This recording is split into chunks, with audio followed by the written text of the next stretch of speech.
సరే ఇక రేవంత్ రెడ్డి గారి విషయానికి వస్తే ఆయన అంటే మీరు ఒక ఇంటర్వ్యూలు అడుగుతారా ఆయన్ని అందరిలాగా మీరు కూడా వ్యవహరిస్తారా, అధికారం వచ్చింది సీఎం అయ్యారు లేకుంటే భిన్నంగా ఉంటారన్నదానికి ఆయన నేను భిన్నంగానే ఉంటాను మిగతా వాళ్ళ ఎవరిలాగా ప్రవర్తించాలని చెప్పేసి మీ ఇంటర్వ్యూలో చెప్పారు.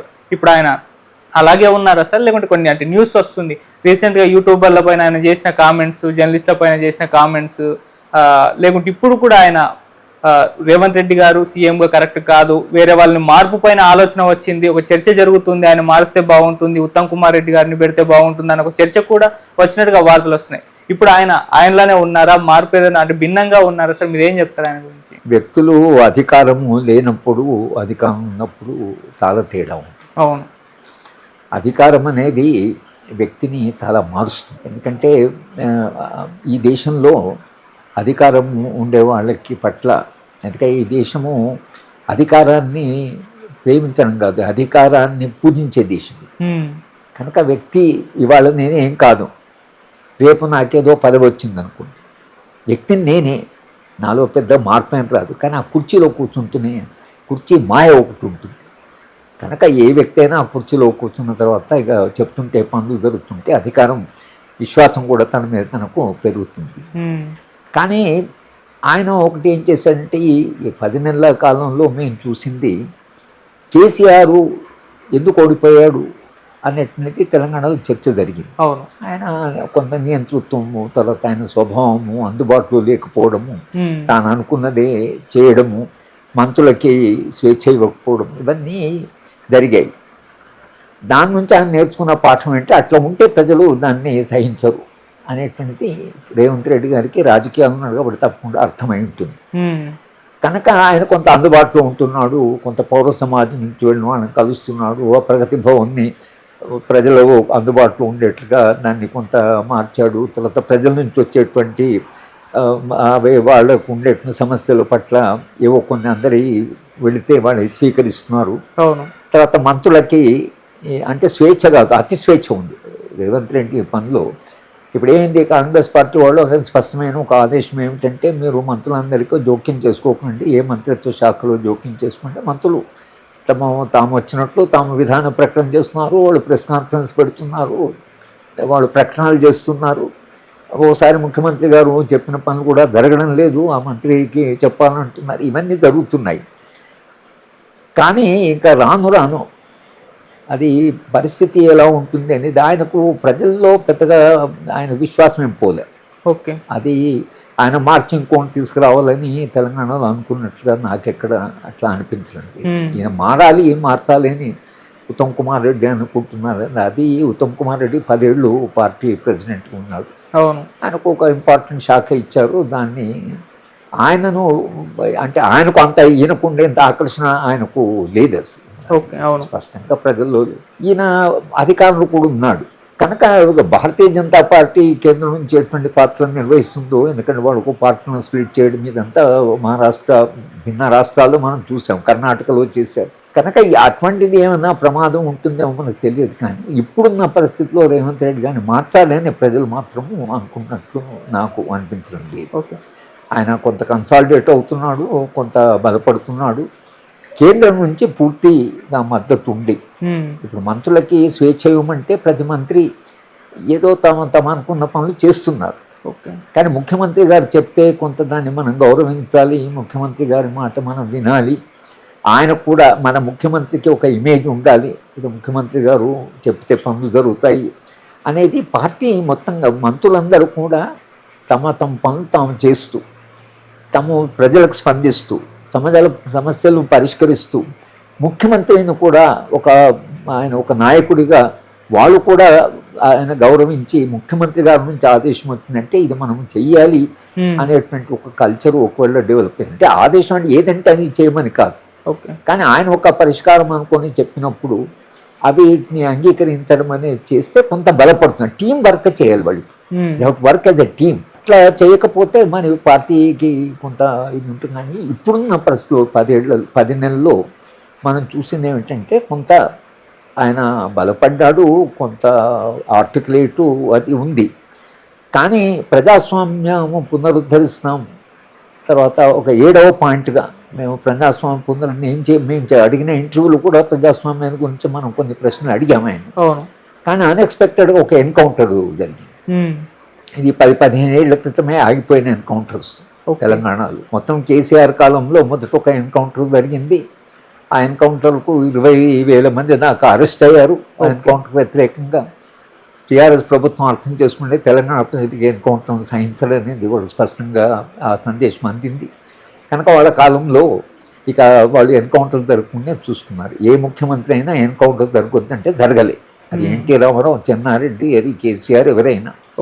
ఇవాళ ఎన్కౌంటర్ జరగడం వలన ఎన్కౌంటర్ అనేది ప్రజాస్వామ్యంలో సంపూర్ణంగా అది అసలు ఒక అంటే ప్రజాస్వామ్యానికి వ్యతిరేకమైన విలువ, రాజ్యాంగ విలువ, చట్టబద్ధ పాలనకి. ఇది 50 ఏళ్ళుగా పౌర హక్కుల సంఘం దీని కొరకు పోరాడుతూనే ఉంది.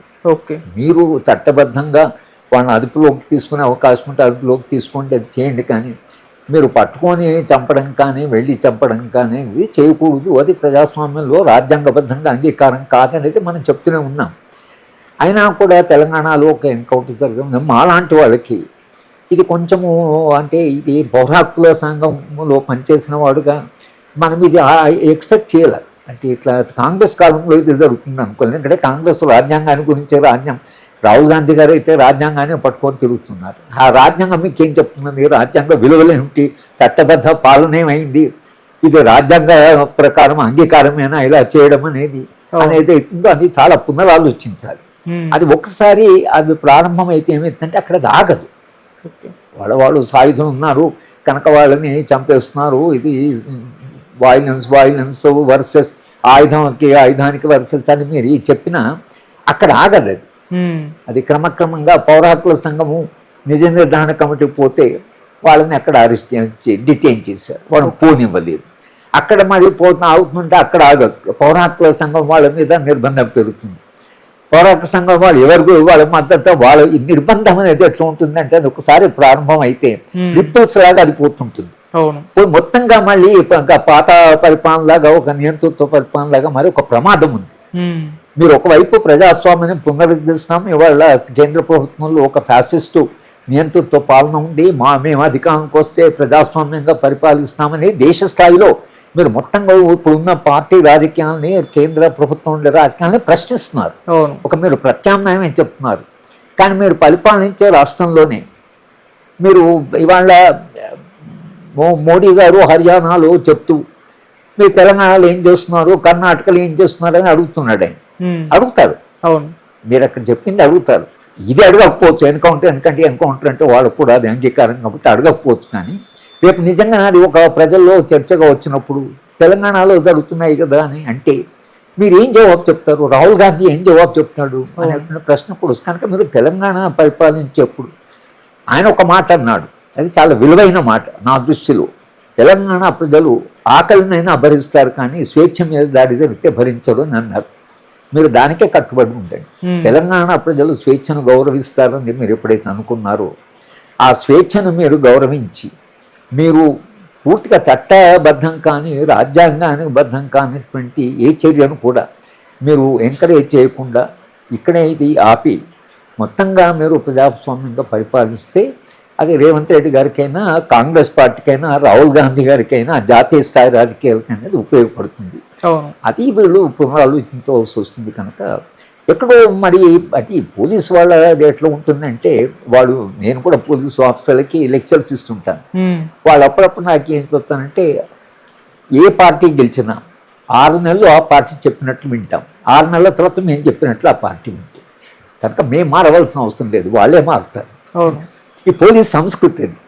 ఇప్పుడు అలా జరగకూడదు కదా. తెలంగాణ ప్రజలు ఒక పార్టీని అంత పెద్ద ఎత్తున ఉద్యమం చేసిన పార్టీని తిరస్కరించి మిమ్మల్ని గెలిపించారంటే ఎంత విశ్వాసంతో గెలిపించుంటారు. కనుక దాన్ని దృష్టిలో పెట్టుకొని పరిపాలించవలసి ఉంటుంది. కానీ మరి రాబోయే కాలంలో ఎంత ప్రజాస్వామ్యబద్ధంగా ఎంత చట్టబద్ధంగా పరిపాలిస్తారు, ఆల్టర్నేటివ్ పాలిటిక్స్ ఎలా ఉంటాయి, బీజేపీ రాజకీయాలు, బీజేపీ నియంతృత్వ ఫ్యాసిస్ట్ మనం ఏదన్నా కూడా మీ రాజకీయాలు దానికి ఆల్టర్నేటివ్గా నిలుస్తాయా లేదనేది తెలంగాణ కూడా వాళ్ళ ప్రయోగశాల. కాంగ్రెస్ పార్టీకి తెలంగాణ, కర్ణాటక 2 ప్రయోగశాలలు.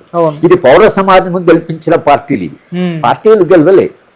మీరు కర్ణాటకలో 121 సంస్థలు 6 నెలలు ఏ పార్టీ ప్రయోజనం కాకుండా, ఏ పార్టీ ద్వారా డబ్బులు తీసుకోకుండా ప్రజాస్వామ్యాన్ని రక్షించాలని పనిచేశారు. తెలంగాణలో అలాగే పౌర సమాజం, Telangana people joint action committee కానీ, తెలంగాణ విద్యావంతుల వేదిక కానీ, తర్వాత పౌర హక్కుల సంఘాలు కానీ, ప్రజా సంఘాలు కానీ కొంచెం ఈ నియంతృత్వ పోకడలు పోవాలి, కొంత ప్రజాస్వామ్య స్వేచ్ఛ కావాలని దానికి కాంగ్రెస్ పార్టీ గెలిపించారు.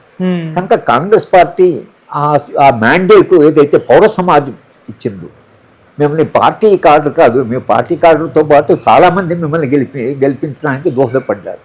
ఇదంతా మీరు గౌరవించాలి కన్నా, గౌరవించి మీరు అసలు ఆ విలువల్ని రాజ్యాంగబద్ధంగా పోలీస్ యంత్రాన్ని అనుమతించి ఆయనకు చెప్తున్నాను, మీరు ఈ నిర్బంధ చట్టాన్ని ఉపయోగించకండి. మీరు ఊపా చట్టం కింద ఎవరెవరైతే ఇంతకాలం 250 మంది లార్జెస్ట్ నంబర్ తెలంగాణలో ఊపా చట్టం కింద దేశంలోనే లార్జెస్ట్ నంబర్ ఉన్నారు. ఇది కేసీఆర్ గారి కాంట్రిబ్యూషన్. ఇవన్నీ రివ్యూ చేయాలి కదా, ఇవన్నీ రివ్యూ చేయాలి కదా. అతను రివ్యూ చేసి ఏ నిర్బంధ చట్టాలు ఎవరికి వ్యతిరేకంగా ఉపయోగించారు, ఎంత రాంగ్ ఉపయోగించారు, అండర్ ట్రయల్స్ ఎంతమంది ఉన్నారు అనేది మీరు రివ్యూ, ఇంతవరకు రివ్యూ లేదు. ఇంతవరకు ఒక రివ్యూ అంటే మొత్తంగా ఏమేమి చట్టాలు ఎట్లా దురుపయోగం జరిగింది అనేది లేదు. మీరు ఇవాళ భూమిని ఆక్రమించుకున్నారు, ఇళ్ళు కూడా కొడుతున్నారు. మంచిదే, ఎందుకంటే మీరు పూర్తి చెరువుల్లోకి వెళ్ళి ఇళ్ళు కట్టారు. మనకు అనిపించింది కూడా తెలంగాణ వచ్చిన తర్వాత ఏంటి ఆక్రమించుకున్నారు ఎవరన్నా వచ్చి తెలంగాణ అని అనిపించి, ఎక్కడ స్థలం ఉంటే ఖాళీ అక్కడ బిల్డింగ్లు కట్టేశారు. నిజం కూడా అవి నా దృష్టిలో హైదరాబాద్ నగర అభివృద్ధికి పనికిరాదు అట్లా కట్టడం. ఇవాళ హైదరాబాద్ నగరంలో వరదలు వస్తే, మీకు వర్షం వస్తే మొత్తం వరదలతో నిండిపోతున్నది, నీళ్ళన్నీ హైదరాబాద్ నగరం రోడ్ల మీదకి వచ్చేసాయి. ఇది చుట్టూ చెరువులు ఉన్నది, ఇది అందమైన నగరము. కాలంలో నేను హైదరాబాద్ నగరానికి 60లో మా గ్రామం నుంచి హై స్కూల్ పాస్ అయి వచ్చినప్పుడు ఇది చాలా అందమైన నగరం, చాలా రిలాక్స్డ్ నగరం ఇది.